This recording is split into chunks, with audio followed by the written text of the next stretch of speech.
नमस्कार दोस्तों, आज हम पढ़ने वाले हैं क्लास 10th इतिहास का पहला चैप्टर जिसका नाम है यूरोप में राष्ट्रवाद। दोस्तों, जैसा यूरोप आज आप देख रहे हैं ऐसा यूरोप पहले नहीं था और यूरोप ऐसा कैसे बना इसी को हम पढ़ने वाले हैं। यूरोप में राष्ट्रवाद का उदय कैसे हुआ। सन 1789 से पहले फ्रांस में क्रांति नहीं हुई थी। इससे पहले फ्रांस पर केवल राजाओं का शासन था।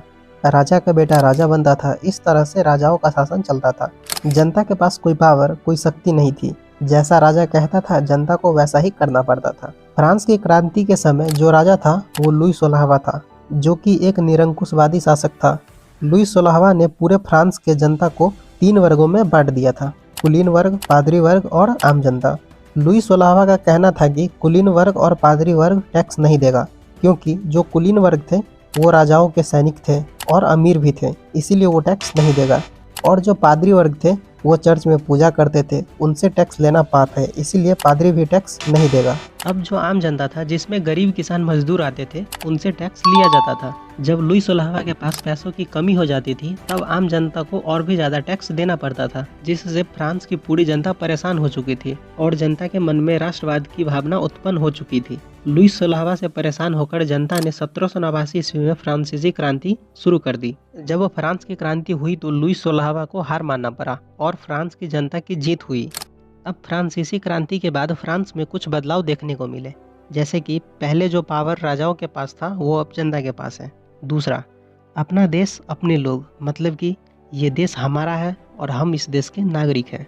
तीसरा, राजाओं के वक्त एक स्टेट जनरल हुआ करता था जहां राजा लोगों की सिर्फ सुनता था। अब वहां पर लोगों को रखा गया और स्टेट जनरल का नाम बदलकर नेशनल असेंबली रखा गया, जहां जनता जो बोलेगी वो करना पड़ेगा। और चौथा, फ्रांस के लिए 3 रंग का झंडा बनाया गया। फ्रेंच को राष्ट्रीय भाषा घोषित किया गया और नया राष्ट्रीय गान बनाया गया। कस्में वादे खाए गए अपने देश के नाम पर। अब एक फ्रांसीसी क्रांति के कारण लोगों को आज़ादी मिल चुका था, पर इस आज़ादी को वो अपने बाप का माल समझकर जो मन चाहे वो कर रहे थे। राजा हट चुका था, अब देश को कौन चलाएगा, इस बात को लेकर सब आपस में लड़ मर रहे थे। पूरा फ्रांस आग में जल रहा था। तभी उसी समय फ्रांस में एक हीरो की एंट्री होती है जिसका नाम था नेपोलियन बोनापार्टे। पांडे पांडे जी का बेटा फ्रांस में क्या कर रहा है? अरे भैया, वो नेपोलियन बोनापार्ट है। ओह, नेपोलियन बोनापार्ट है। अच्छा, मेरी गलती है, सॉरी। तो अब ये नेपोलियन बोनापार्ट कौन है? तो नेपोलियन का जन्म 15 अगस्त 1769 ईस्वी में हुआ था और ये फ्रांस की क्रांति में सेनापति के रूप में काम कर रहा था। नेपोलियन ने 1789 ईस्वी में फ्रांस की राजधानी में प्रवेश किया और 18 मई 1804 को वह फ्रांस का राजा बन गया। राजा बनने के बाद नेपोलियन ने फ्रांस के अंदर ऐसे ऐसे बदलाव किए कि पूरे यूरोप में फ्रांस का अलग ही दबदबा था। नेपोलियन ने अपना एक कानून बनाया जिसे नेपोलियन संहिता के नाम से भी जाना जाता है। तो नेपोलियन ने क्या कानून बनाया था उसे देखते हैं। पहला, सभी नागरिकों के लिए एक समान कानून बनाया गया।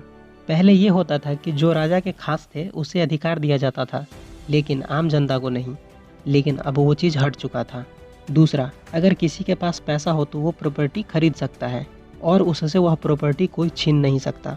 तीसरा, यातायात के साधन और संचार व्यवस्था को सस्ता कर दिया गया, जिससे व्यापार और तेज़ी से बढ़े। चौथा, सामंती व्यवस्था को खत्म कर दिया गया। पहले ये होता था कि जमींदार किसानों से काम करवा लेते थे और किसान को बहुत कम पैसा देते थे और सारा पैसा खुद ही रख लेते थे, लेकिन अब वो चीज़ हट चुका था। और पांचवा, विशेषाधिकार को खत्म कर दिया गया और शिक्षा व्यवस्था में सुधार किया गया। नेपोलियन के इस बदलाव से लोग इतना खुश हुए कि लोगों ने नेपोलियन को अपना मसीहा मान लिया। फ्रांस तो छोड़ो, फ्रांस के आसपास जितने भी देश थे वो नेपोलियन का स्वागत कर रहे थे, क्योंकि उनको लग रहा था कि नेपोलियन ही हमें राजाओं के सिस्टम से आज़ाद करवा सकता है। ऐसा इसलिए क्योंकि नेपोलियन जहाँ भी जा रहा था वहाँ से राजाओं का सिस्टम खत्म होता जा रहा था। लेकिन उन्हें क्या पता था कि जिस नेपोलियन को वो अपना हीरो समझ रहे हैं, दरअसल वो एक गुंडा था। देखो यार, दुनिया में हर इंसान परफेक्ट नहीं हो सकता। नेपोलियन के अंदर भी कुछ खामियां थी। तुम कह सकते हो कि थोड़ा बहुत नेपोलियन सन की इंसान था। वो आम लोगों के लिए मसीहा था, पर उनके खिलाफ जो बोलता था उसे कुछ दिक्कत होता था। तो नेपोलियन के अंदर क्या खामियां थी? पहला, राजनीतिक आज़ादी ना के बराबर थी। कोई नेपोलियन के खिलाफ कुछ बोल नहीं सकता था। दूसरा, नेपोलियन ने टैक्स को बढ़ा दिया, क्योंकि नेपोलियन ने यह सोच लिया था कि अपने देश को मैं विकसित करके रहूँगा। क्योंकि तुम्हें पता है कि देश को चलाने के लिए क्या चाहिए, टैक्स। इसके बिना देश चलेगा नहीं। और तीसरा, लोगों को आर्मी में ज़बरदस्ती भर्ती कर रहा था, क्योंकि नेपोलियन पूरे यूरोप को आज़ाद करवाना चाहता था। लेकिन अगर तुम नेपोलियन की खामियों को हटा दो तो नेपोलियन पूरे फ्रांस के लिए ही नहीं बल्कि पूरे यूरोप के लिए बहुत अच्छा लीडर था और नेपोलियन के पास बहुत ज़्यादा पावर भी था। पर देखो यार, किसी के पास कितना भी पावर क्यों ना हो, एक न एक दिन वो पावर खत्म होता ही है। 18 जून 1815 ईस्वी को वाटरलू का युद्ध लड़ा गया जो नेपोलियन का अंतिम युद्ध था। इस युद्ध में एक तरफ फ्रांस था तो दूसरी तरफ रूस, ब्रिटेन, प्रसा, ऑस्ट्रिया और हंगरी की सेना थी। ये युद्ध नेपोलियन हार जाता है और नेपोलियन को कैदी बनाकर सेंट हेलेना नाम के एक टापू पर भेज दिया जाता है, जहां 52 वर्षों की आयु में 1821 ईस्वी में नेपोलियन की मृत्यु हो जाती है। तो दोस्तों, इसके आगे का हम अगले वीडियो में पढ़ेंगे। आई होप आपको ये वीडियो अच्छा लगा होगा। अगर आपको ये वीडियो अच्छा लगा हो तो आप वीडियो को लाइक कर दीजिए, चैनल को सब्सक्राइब कर दीजिए। मिलते हैं हम अगले वीडियो में, तब तक के लिए bye bye and take care.